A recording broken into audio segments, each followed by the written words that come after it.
Okay.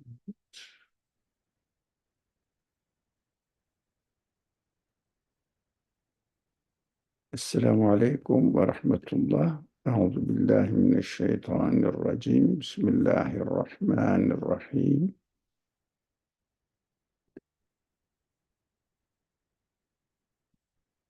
ربنا آتنا من لدنك رحمة وهيئ لنا من أمرنا رشدا.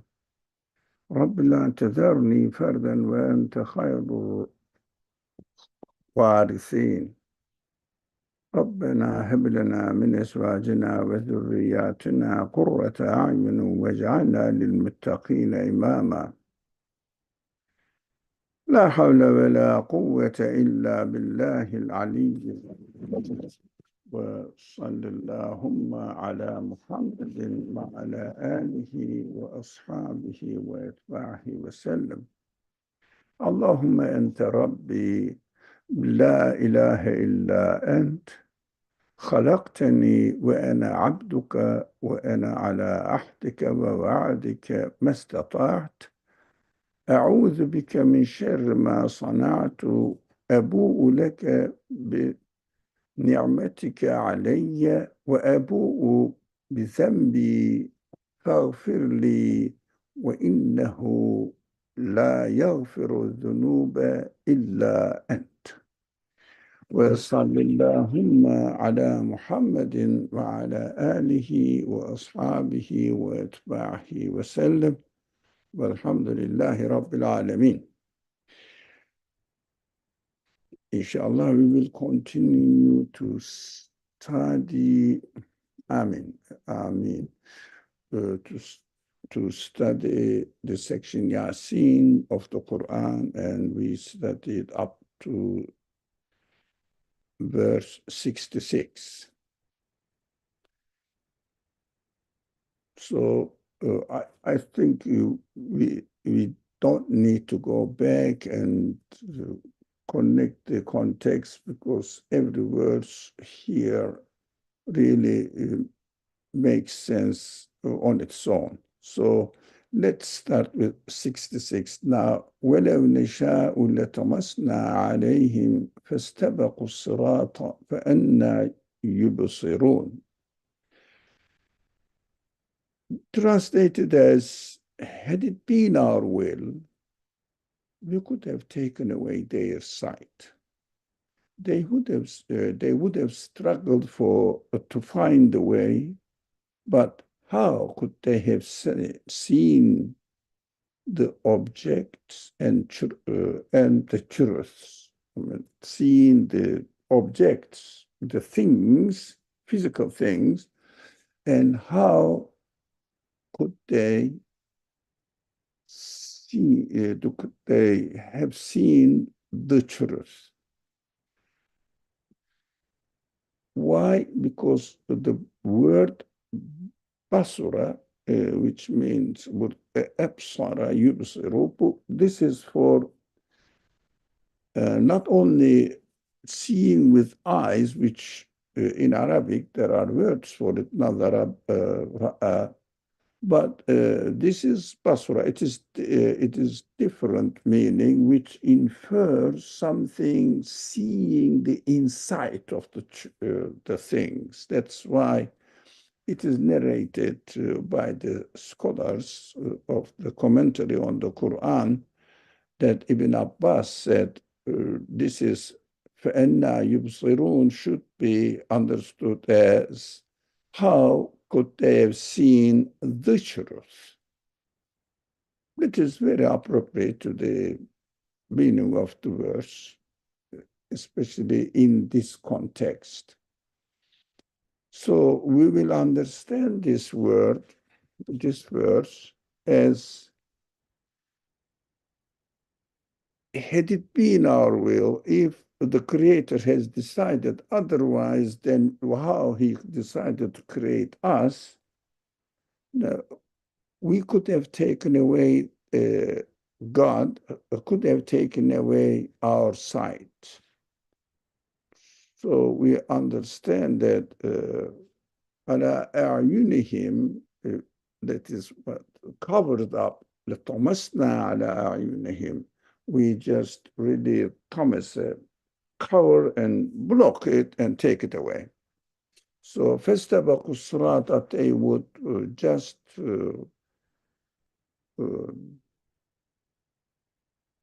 struggle to find the way. They will just go, or how can I explain it? Taking a road to find the truth, or to see the things physically, both of them, because we can understand that God created us with eyes so that we can see the things. Otherwise, we wouldn't be able to see it. And as I asked the question below, so for example, the question is this: is there any natural reason that we have to have free will, eyes? It means natural reason necessitates that definitely we should have eyes because of something within our nature. They call it inherent in our nature. I mean, someone may claim everything, but anyone can claim anything, but we see no reason for it in the existence of this world at all. So no one can show it. So it means, however, the one who gave us our existence willed us to be, then we have to be in this way. For example, he willed us to give two, he willed to give to us two eyes for us. That's why we have. There's no other reason, and there's no other way of explaining that these two eyes will be located in such a perfect coordination that work together perfectly. And all this physical existence of the eye, let alone the human insight, human power of intellect and perception, this is beyond question that cannot be any of them, physical eye or ability to reason and understand and make the distinction between right and wrong, impossible to be explained by any physical reason within this universe. But people make stories in the course of time. It has been developing by itself. Okay, I can see the sea or any plant or animal growing, but it doesn't mean that their physical material ingredients in the existence of their body has the ability to make the distinction, to make the choice, to have the quality to know and create it, decide it. And why should they? They have no consciousness.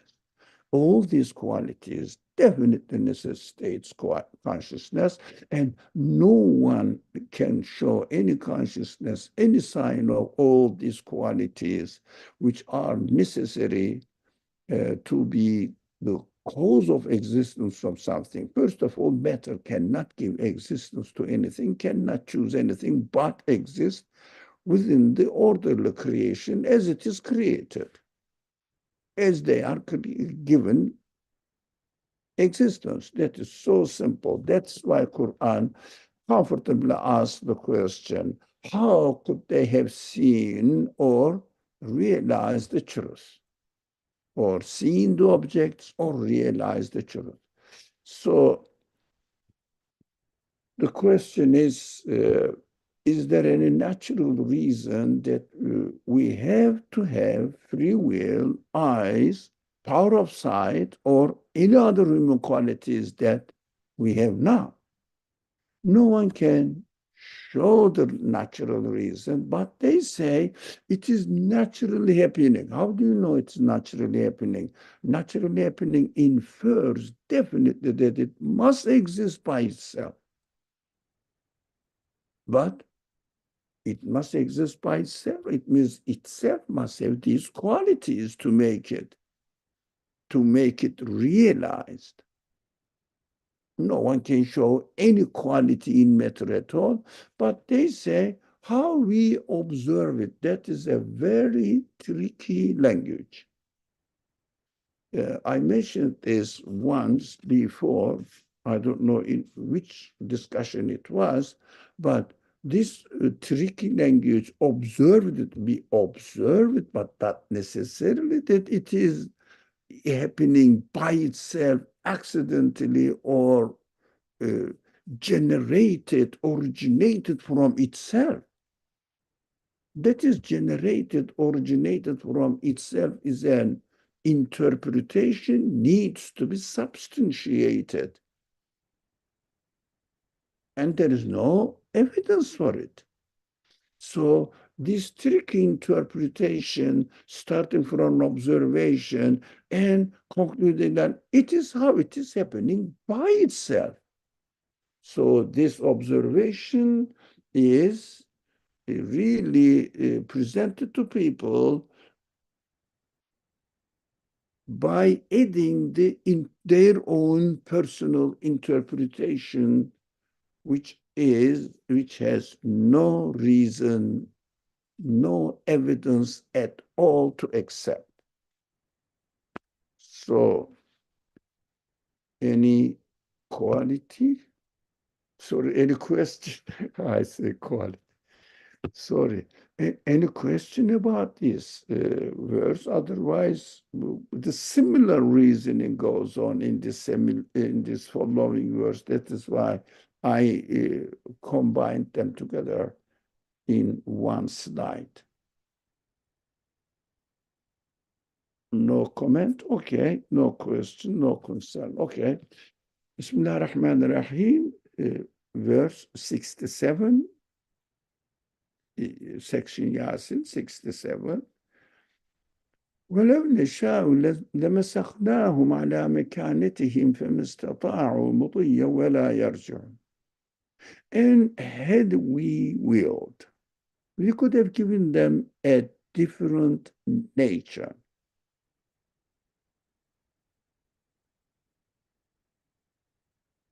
I mean, these are difficult words to precisely translate them. I understand the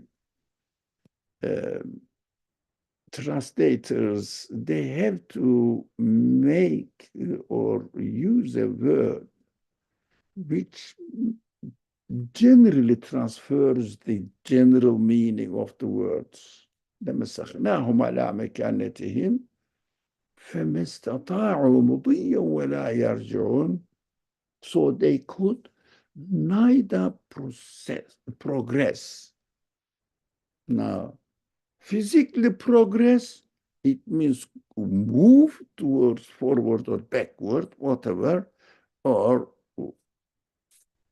to go and walk and reach their aim. It means passing by, not static. Making an action, making a movement. Very difficult to translate it in English. فما استطاعوا مضيا, they would never be able to do. Moving, I would say, but I mean, moving is haraka, it's another word. But moving, passing by, it means moving, going to some places, not staying in the same place. It means walking, running, whatever, making movements here and there. And they won't be able to turn back as well, come back. So it has, again, exactly the same understanding is inferred in the verse 67 as it was in 66. We could have understand this in two ways, addressing to our bodily qualities and at the same time addressing to human qualities. Of course, by demonstrating the physical qualities physically manifested qualities of the Creator within the conditions of this universe is only evidence. But the purpose of the Quran is not to make physical analysis of this world. It is not a geology book or physics book. But at the same time, it refers to the physical existence of the universe in order to fulfill its mission, which is conveying the message to human beings so that they will relate their existence to an absolute being. They will realize this. But the evidence is in the physical form manifested in this world. Of course, we communicate through the physical side of the aspect of the universe through our body. But at the same time, we communicate with the meaningful existence of the universe, which reflects the qualities of its maker. We use our human feelings to communicate with. So both sides are open to be applied to these kind of verses. So here I added something. How could they neither progress? I added because not only the physical side, but also not necessarily the only one, but also pursuing the truth and progress forward, make a progress, nor turn back. Now, again, go back and fulfill the mission whatever you want physically and come back to yourself. If God had not given us the ability to move, to make actions, for example, stones don't, as compared to plants. For example, plants don't, as compared to animals.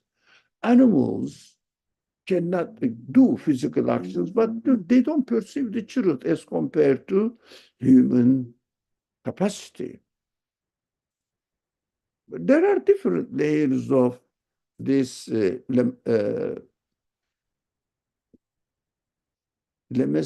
لمسخناهم على مكانتهم. Different levels of understanding of it. This is physical side of it. But of course, Quran speaks to human being. The message carrier side of the Quran speaks to human beings and human consciousness. So we have to understand that we could not make progress in order to pursue the truth, nor could we make come back, turn back from our mistakes. It means turn back from misguidance in general or from our mistakes, realize, it was wrong. I want to go to find the truth, but I started considering whether the truth lies in the matter itself. What reality of existence, of course, truth means reality of existence. What is the reality of my existence in this world? So we know that Quran, our God, sends this message to us in order to find Him, the Creator, and connect our existence to Him and entertain the presence of His existence within the qualities manifested in our existence so that we will feel confidence within our existence by explaining that I totally belong to the owner of the universe, Lord of the universe, Rabbul Alamin, who is called Allah or God in English.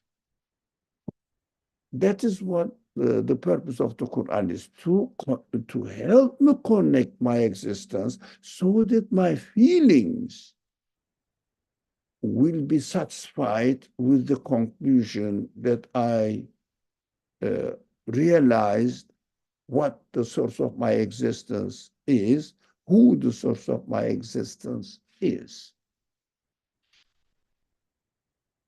So, any question, any concern? Otherwise, I will move forward.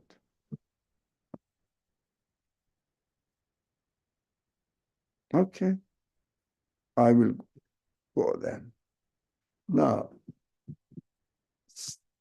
along the same way of reasoning, asking us to reason, but in another context, interesting context, that we ourselves experience within our own life here, which is Bismillah ar-Rahman ar-Rahim.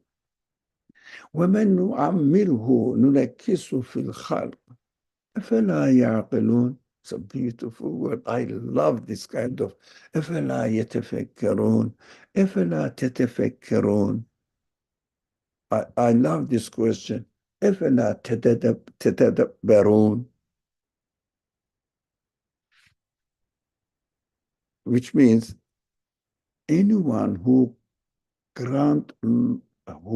anyone we grant long life to, we reverse them in creation. That's very interesting. Will they not use their reason? Think about it. For example, me and myself, among all young people here, I see it every day. This reversing action or activities going on within my body and even some of my qualities, power of sight, power of hearing, power of uh, uh, feeling by touching. So I see the power of my memory. So, remembering the past or memorizing the verses or hadiths that I love to keep in my mind so that my spirit will be acquainted with them and befriend with them. So my spirit will go to my God with his own word. But it is really, really becoming more harder and harder as God grants me longer life. From one side, receiving the longer line, the life is really blessing from my creator. It's a favor. But from other side, I start feeling now that, oh, what is happening now? I am going backwards as far as the quality is concerned. How? There's a vector in statistics they use. It starts from zero, representing my birth, and then growing, growing, growing, becoming a young man, and then a really mature young man. So somewhere around 30, 35, and then starts slowly, slowly declining, declining. And then this how do you say, the speed of decline is continuously increasing, continuously, slowly, slowly, but it is not like an circle, but it is something like ellipse, that when the ellipse, the narrower side rather than longer side, and then on the corners of the longer sides, you see that the curve takes a sharp curve, exactly I experience in my life. Why I'm doing this, all this, that's how I am created. I would like to share this feeling with you so that before you are created within this condition, reversing your existence in creation, which is interesting. Why in creation, not in age? There's a question about it. There must be. Okay. Uh, in creation, reversing my creation, God is giving me lots of opportunities to do. So, but I know that reverse in my creation, I am losing or I'm not given as much as I could when I was young, on my peak of my age, somewhere around the 20 and 30, 35. Afterwards goes down. So uh, this verse reminds me, look at your own existence and you will see, even you don't experience it within yourselves, you may be young now, but you know your father, mother, and your grandparents, and even if you don't have it living now, there are many examples in the street.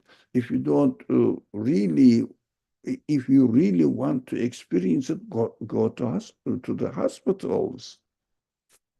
You will see people lying, old people, or young as well, but mostly this people who are given long life, lying on the bed, waiting for help from other people, cannot move and needs help. You like a baby. That's what we understand. While we were created as babies and young children, we don't realize even that we exist. We don't realize them. And but we went through this stages of existence. Allah says, okay, I created you within these stages of existence, but you didn't realize what was going on. Now I will turn you back to the same situation by giving you a longer life, and you will experience it within your own existence. May Allah keep our, now for myself, my memory that I can really remember what is created for me and I can think about it, have an insight into it. Inshallah. Inshallah, I will not be created within a situation that I don't remember anything. There are many examples of it. So may Allah protect all of us. But for me now, immediately I need it. So my questions, Lord, this one: what is the wisdom of God in creating us through stages from baby to a very old age?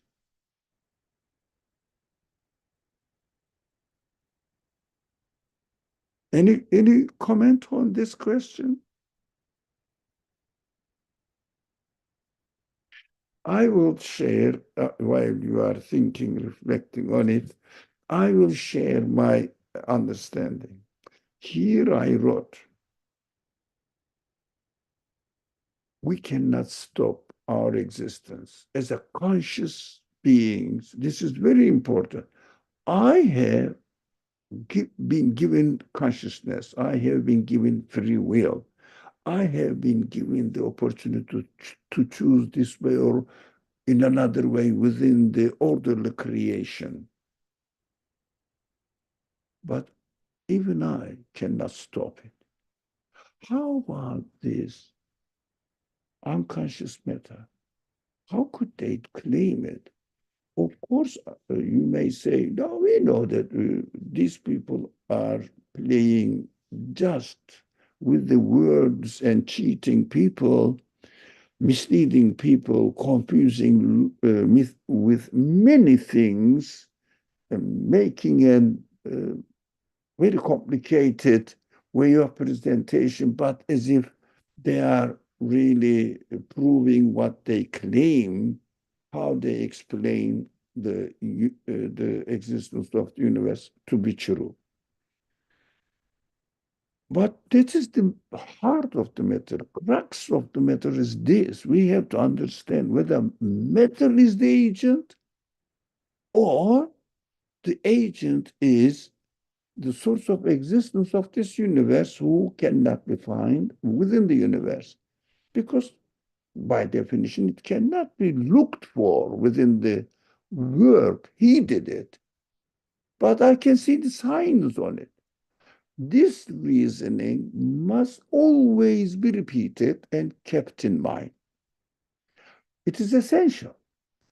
It is the, uh, I mean, the, if you squeeze the whole Quran, make into a small phrase,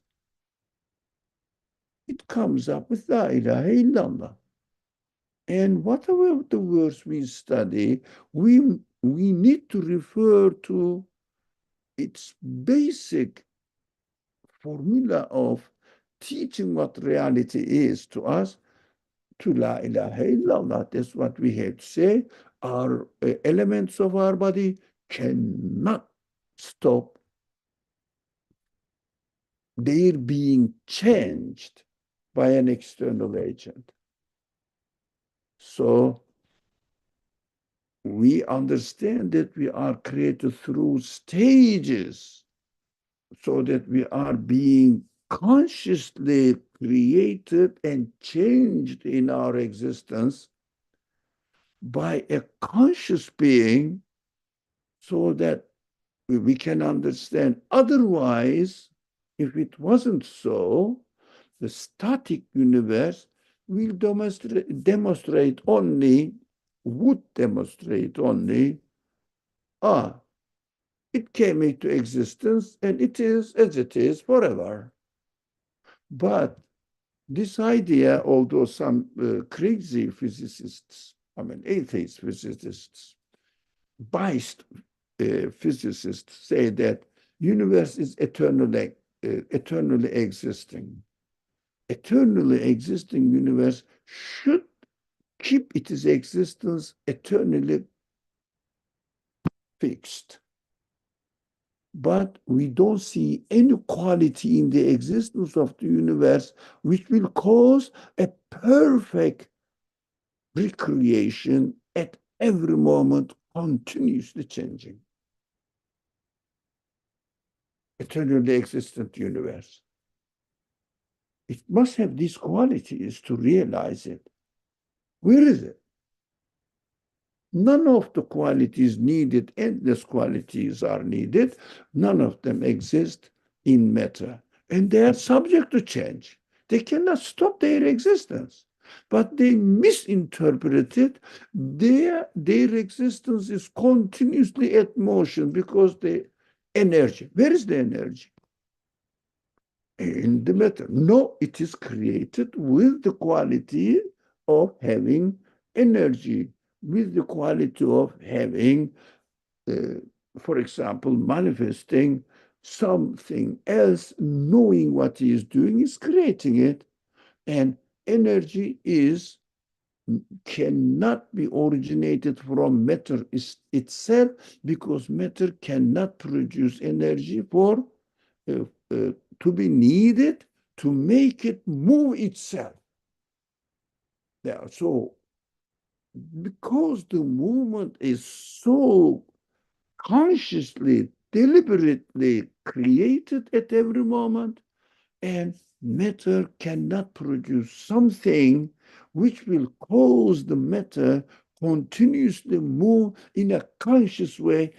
Energy doesn't have any consciousness at all. Whatever you call with energy. Again, energy is also what we observe, not physically proven. What we observe and put a name on it and say that matter moves, and they say this is energy. generated within the universe. Who is generating it? It is obvious that a matter cannot have any quality to generate something by itself. It is subject to order. It is just slave of the one who creates everything within a continuously changing existence, in a perfectly continuously changing existence. So again, confusion lies here. Observation is hijacked in order to explain the source of existence of the universe. Observation just demonstrates the qualities manifested on what we observed, the agent of its source of existence. They ignore the agent and reduce it to matter itself. So, for example, I see, for example, it's a very important matter that we keep repeating this. I see, okay? They say I functions to see and blah, blah, and makes connection with the brain, and we see. Who are we? If I die, why it doesn't see?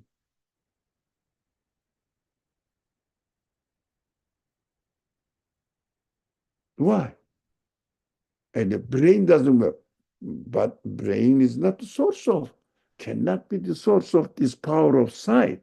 Because if I, which is not brain, have an independent existence as a human being, decide not to look, I decided. And my brain cannot command me. My brain is a tool, like, processing tool, not like I is a tool. I cannot see itself. I see it by using the eyes. I cannot see it. The eye cannot see it if I don't exist within my body. It means a spirit, a being, a something which is not physical, but conscious being exists within the universe, within my body, and body cannot produce this conscious uh, human beings who have endless qualities, nothing to do with the nature of this physical world. Completely different nature, completely different realization. So why? Okay, we cannot stop this change from one stage to another. We don't own our body. We cannot stop it. We just use it. That is what my comment is. The other question is, why are we reversed in creation if we are given long life? I think we touched upon it a little bit. So we said we live in the young, while we are created in young age, we call it young age, but we are created as that form, as a baby, as a child, or within this form.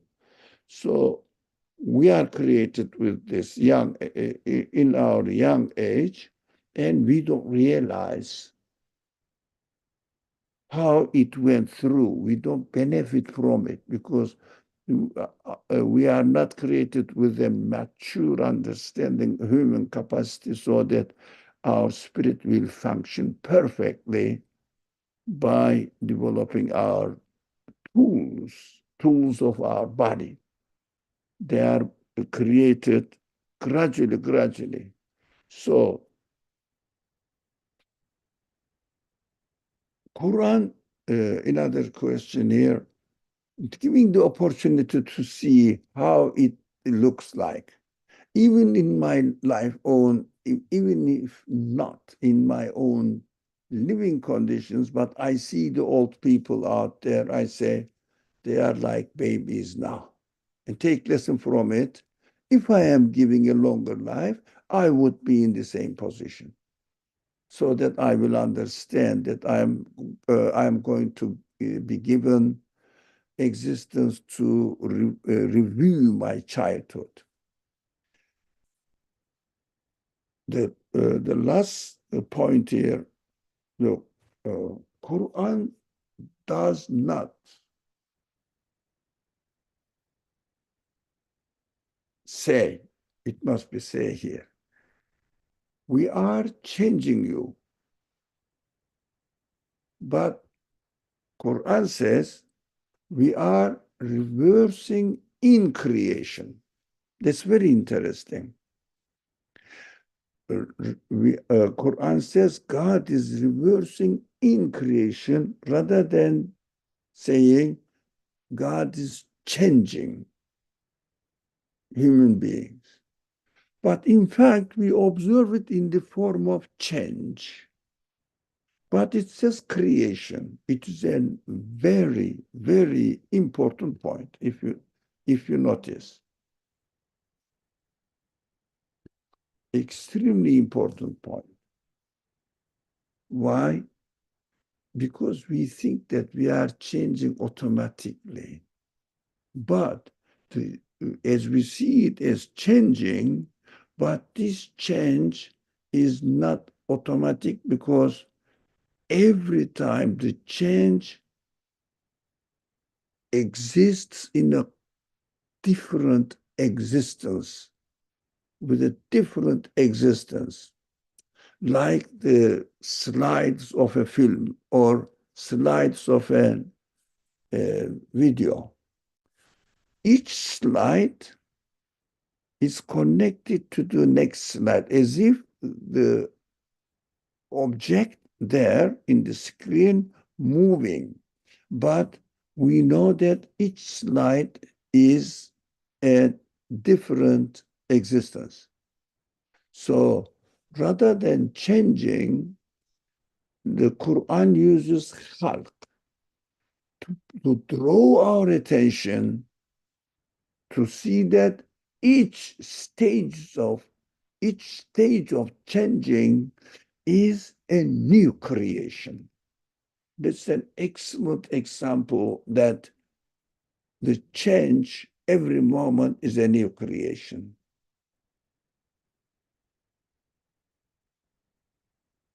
So I use this expression, continuously, the continuous orderly existence of creation, of the creation. So continuous orderly existence. Orderly refers to change, but it is in creation. This kind of language of the Quran, وَمَنْ نُعَمِّرْهُ نُنَكِّسُهُ في الخلق, in creation. That is excellent if we really appreciate it. Any question concerning this verse? Okay, I hope it is understood, and we will appreciate this word khalq here. Every stage is a new khalq. That is amazing, that the Quran is really awakening us. Afshan? Doctor, I was listening carefully, and I think you said that we are given existence into old age to review our childhood. I did not understand this statement. Because when we were a baby, we needed 100% help. So when we go older and older and older, grow, created older and older, we become like a baby, and see it. I cannot move. I cannot even stand up by myself. I cannot walk without the help, like a baby, like a baby. But the progress, the stages in the reverse direction. Baby grows, I mean, we call it grow, I mean, recreated with stronger and stronger and stronger, improved creation, if you like. Old age goes reverse. More and more, as the baby is born with helpless situation, when we are ready to die, we are created in an completely helpless station. Go to the hospitals, you will see many examples of it, which I go very frequently to the hospital. So I always go and I say, ربنا ولا تحمل علينا إصرا كما حملته على الذين من قبلنا. Oh my Rabb, don't load on me. It means don't create me in a position that those people that I am seeing in front of me now, before I became in their age, or I am created in the position as they are. When I look at the old people or any sick people, needy, lying on the, is it called stretch or some, I don't know exactly what the word is, in the hospitals, that the people carry them while they are lying on it. Uh, I'm not quite sure about how these things are called. The patients lie on it and some other people move them here and there, wherever they need to go. Whatever. So no one will help me about this. A stretcher. Stretcher. Thank you, thank you, thank you. Hospital beds, moving stretcher is the right word, I think. So when I look at them, God teaches us to realize that we could have been in their position. Min qablina, so if you, this is the last verse of the section Baqarah, 286 something. I think so. The last verse. You can go and read it. They say, you loaded or used to use made them subjected to people before us. They women, some of them say, not all, some of them say that before us means those people mentioned in the Quran. No, before my eyes, here it is. I can see it. And as well, those people before them, yeah, but I am physically seeing it, and it's a real part of my life. So when I look at the hospital, I feel the need to remember this verse and pray to Allah, please, Allah, don't make me in this position. Give me a healthy and longer life if your wisdom accepts it or requires it, necessitates it. Otherwise, with everything, whatever you create, I agree with it. And I accept it. I don't complain. Of course, I have to accept, but I don't complain. Why? It must be the best for me. I understand as my creator, why shouldn't you create what is not the best for me? No reason. So revisit our childhood. review our childhood, but physically experiencing it within ourselves.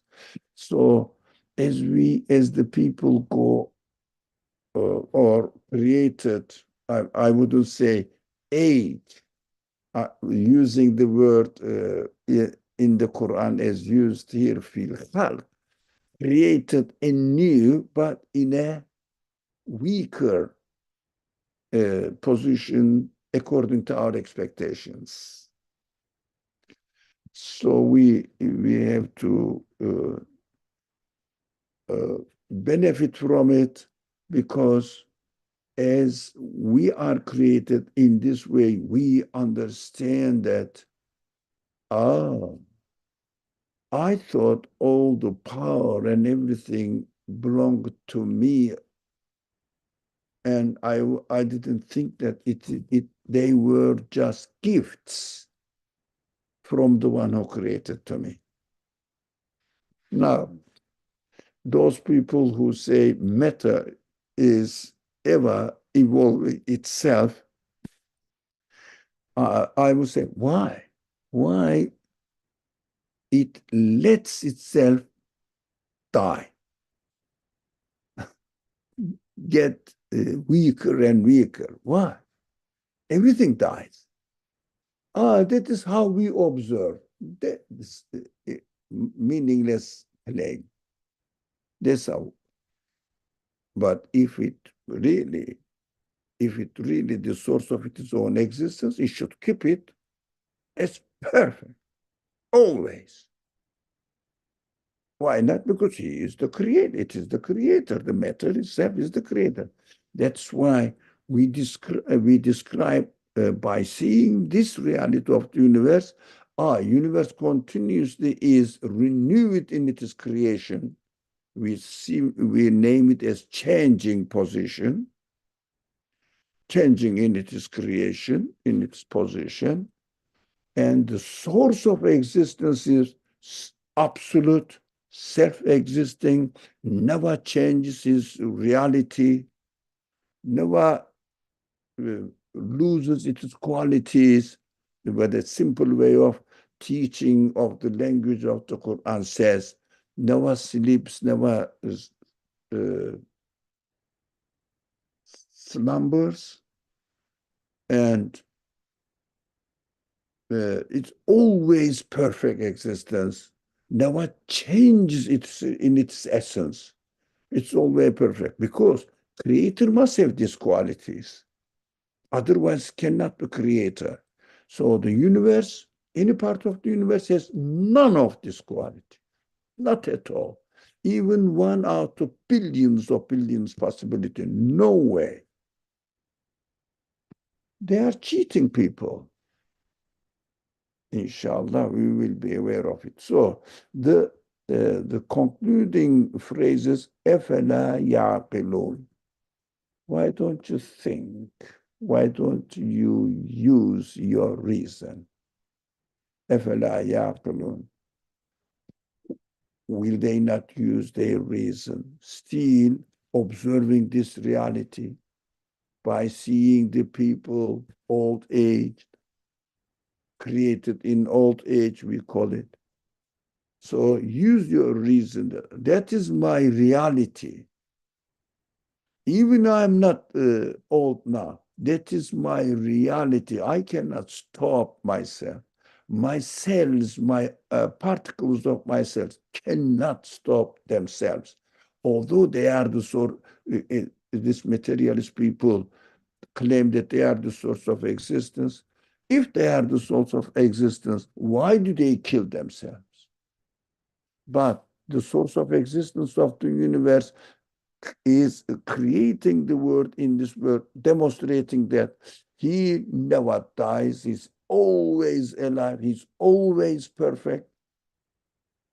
But he demonstrates the creation in a changing position, recreation differently, so that, look, the elements of the universe cannot sustain their existence.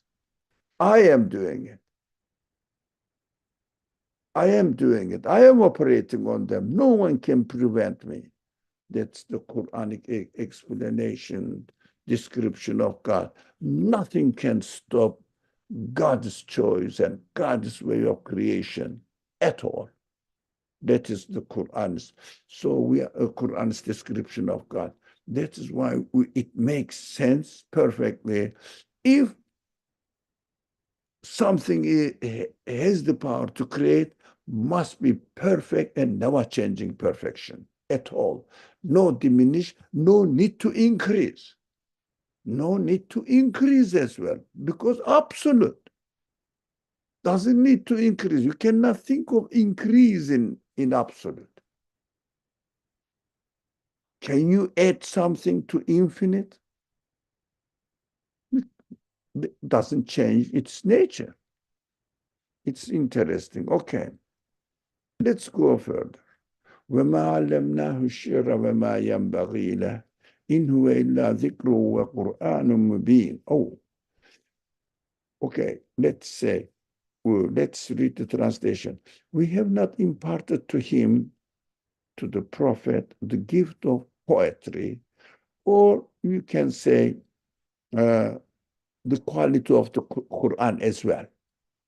You know, we have not imparted to the Quran just to be a kind of poetry. It can be used in both ways, because lehu, who, he, or it may refer to the prophet, may refer to the Quran, as it's mentioned here. So, since the main content of the Quran mentions, sort of verse mentions the word Quran, we can understand at the same time, although a lot of scholars refer this who here means he to the prophet. But it could be understood both, and my personal choice, my personal like to understand it in the form in terms of the Quran. Whatever, the time is almost up. So we have not imported to him or to it in Quran, in the Arabic language. This who may be translated as him, referring to the prophet, and also it. Also, it is the principle of the Quran to understand it as long as the grammatic rules allow the way. So if someone says prophet, that is correct. If someone says the Quran, that is correct, according to the grammatic rule of the Quran.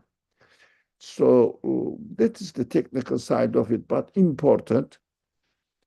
Uh, we have not imparted, we have not taught, or we have not given the quality, uh, the gift of poetry to the prophet and to the Quran as well.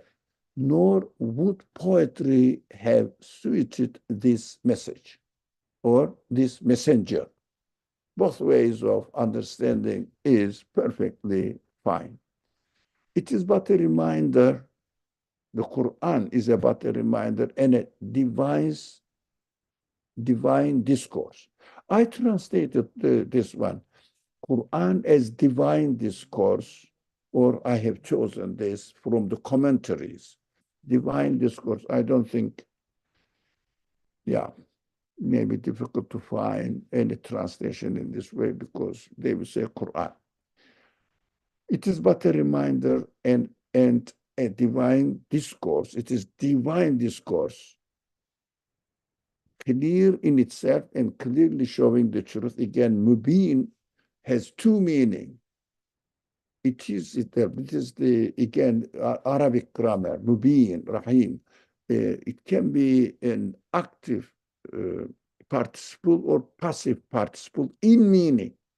The construction is mixed with active participle and passive participle, the aiming to give two meanings at the same time.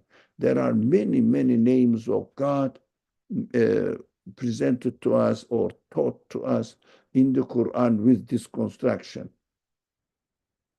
So Rahim, Halim, Kareem. So for the Shaitan, Rajim. Rajim means throwing pebbles or stones, but also being stoned. Both meaning included in it and deliberate in this construction. It's beautiful. So clear in itself and clearly showing the truth. So let's go to this word. Metaphoric and figurative teachings of the Quran should not be confused with the exaggerated imagination of poetry. I think this is understood. And because poetry always uses the figurative language, but in an exaggeration way. But in the Quran, there is hyperbole, but not exaggeration. We have to be careful. Never exaggeration. Exaggeration means going beyond the reality of something. But hyperbole demonstrates the best form of something, best way of creation of something. So reality is this, but exaggeration is not the reality. So we have to be careful. The Quran uses sometimes a very apparently exaggerated language. For example, azabun elim, narun muqadah, tattalu, tattalu. When I think about it, it doesn't come. tattalu ala al-af'idah. في عمد ممددة. Beautiful description. So what does it mean? Yeah, really, it's not exaggeration. Every feeling in the heart, afida means, how do you say, not the apparent feelings, but also the feelings that we feel, but we cannot describe what it is. Afida. Not only apparent feelings, seeing, thinking, touching, smelling. Apart from this, the desires within ourselves is described with afida, not qalb. Fu'ad is the plural afida. But qalb or qulub in the Quran, mostly apparent feelings that we are always aware of them. But afida is something like seeing, insight, perceiving the real reality, something like. So here also, why did we come to this point? Exaggeration. So this all the feelings that very fine feelings, we cannot even find a name for it, but it is with us. They are with us. So Quran speaks to these feelings as well. But apparently when we use our very, very practical feelings, we may not, we may see that, oh, this is the exaggeration. But in fact, this is not exaggeration. This is just the description of our reality, but we don't realize that we have this reality. Even we believe that the spirit is infinite. Infinite means really the capacity of spirit cannot be describable with physical conditions, physical terms, in physical terms. So,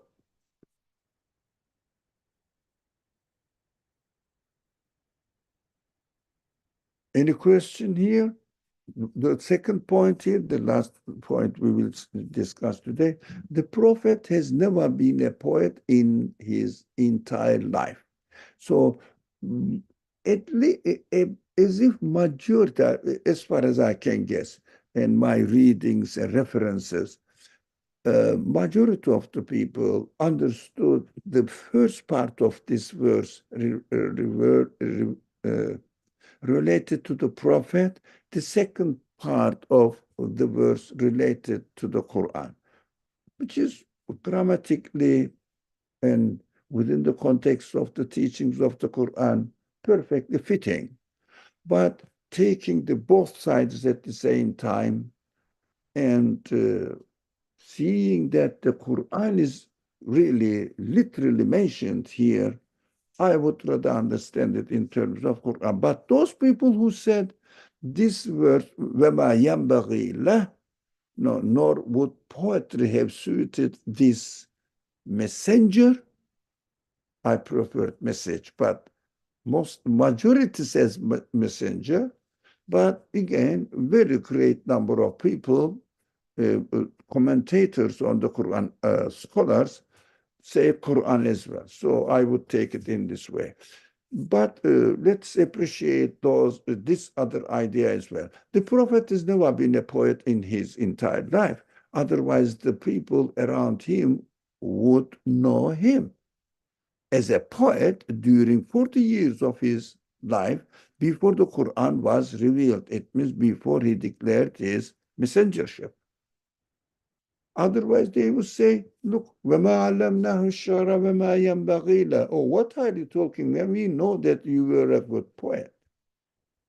Until 40 years, from the childhood onwards, youth onwards, it is impossible for a person for 40 years have the quality of poetry, being a poet and saying the poetry, and never displaying it after 40 years, coming up with an amazing verses or ayat which are beyond the challenge of the poets of that time. So the people were, do we understand now why the people around the prophet were ready to sacrifice their life, whatever he says, change their life radically from the scratch and have a new character, perfectly contradictory to each other. A wild man became the most civilized man in 10 years and 5 years because they see this verse, وَمَا عَلَّمْنَاهُ الشَّعْرَ وَمَا يَنْبَغِي لَهُ. Yeah, we know it is absolutely true. إِنْ هُوَ إِلَّا ذِكْرٌ وَقُرْآنٌ مُبِينٌ. Yes, it is just a reminder. Why? He reminded our reality, and we see in the life of the prophet that it is just a reminder. He is not really coercing us, compelling us to do something, obey him. No. And he himself also obeys the Quran. And what the Quran, when we listen to the Quran, we understand the reality of our existence, the reality of existence of everything, and becomes clear everything, what the creation, what my existence, what my spirit demonstrates.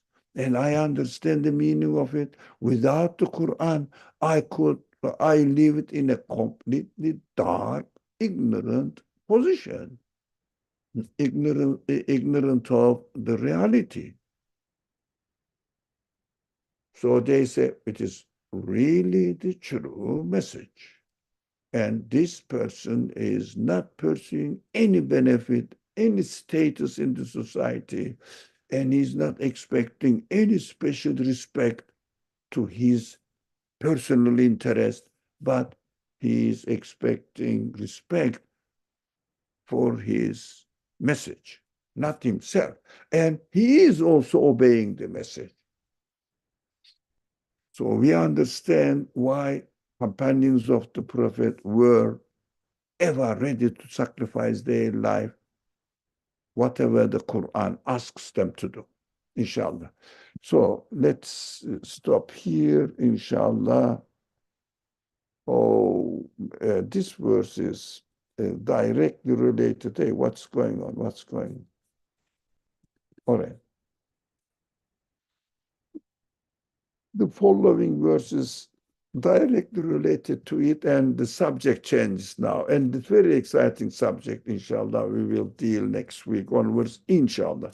So why the Quran has this quality to warn, so Bismillah, لِيُنذِرَ مَنْ كَانَ حَيًّا وَيَحِقَّ الْقَوْلَ عَلَى الْكَافِرِينَ, to warn those whose hearts are alive, and that the word of God be proven against all who deny the truth. عَلَى الْقَوْمِ الْكَافِرِينَ عَلَى الْكَافِرِينَ, deny the truth, the deniers outside and egoistic tendencies within inside. So when the Quran says el-kafirun, deniers, it has two meanings. Deniers, those people out there speaking shamelessly garbage and denies the truth, but also within myself, my egoistic tendencies. Within myself, it also, no, why not this one? Yeah? This is also what we hear saying. Isn't that true? Why not? Come on, think about it in this way as well. So make suggestions. This is the human reality. We have to be given two options in order to make clear distinction between right and wrong by comparing. Wrong is absolutely wrong. Right is absolutely right. But still, we are given the options. So by comparison, we make sure that this is absolutely right. So my question is, how can a heart be dead while living in this world? Of course, we conditions ourselves. I'm just going very, very fast. We condition ourselves so that our feelings stops seeking the uh, true answer, which our egoistic side doesn't like it. That is symbolized in the Quran. The heart is dead. So while the body is alive, but feelings are not functioning because I shut them up. I conditioned myself. I just followed egoistic tendencies. That is called kafir. Not the Quran doesn't mention about people. Quran mentions about attitude. That is what we should keep in mind. All right. So it is too late. Our friends are started moving out. Not blocking our mind and heart by biases keeps us alive, ready to receive the truth. So inshallah, we will try not to block our mind and heart. It means feelings. Last point is life is worth and makes sense when it is alive. Otherwise, our feelings, our spirit cannot operate if my body is not alive. So that especially to keep my body alive is God's in God's hand, but to keep my feelings alive is left to me. I may block them, I may dysfunction them to choose not to function by following the egoistic tendencies. I may not. That is why life is worth and makes sense when our heart is alive. Thank you very much for being patient with me. Inshallah, next week we will start a new subject about the same section, last page of the section Yasin of the Quran. Inshallah. Bismillah ar-Rahman ar-Rahim.